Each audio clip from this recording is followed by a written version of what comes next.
বৃহস্পতিবার কুষ্টিয়ায় শহীদ আবরা ফাহাদ স্টেডিয়াম উদ্বোধন করা হয়েছে। উদ্বোধন করেন অন্তর্বর্তীকালীন সরকারের যুব ও ক্রীড়া মন্ত্রণালয় এবং স্থানীয় সরকার পল্লী উন্নয়ন ও সমবায় মন্ত্রণালয়ের উপদেষ্টা আসিফ মাহমুদ সজীব ভুইয়া। কুষ্টিয়ার জেলা প্রশাসক তৌফিকুর রহমানের সভাপতিত্বে উদ্বোধনী অনুষ্ঠান অনুষ্ঠিত হয়।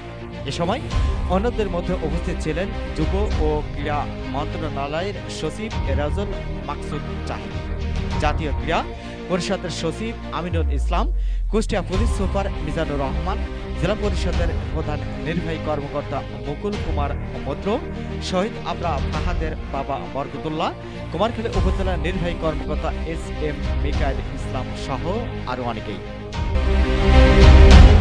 Mohammad Rafiq, RK news 24।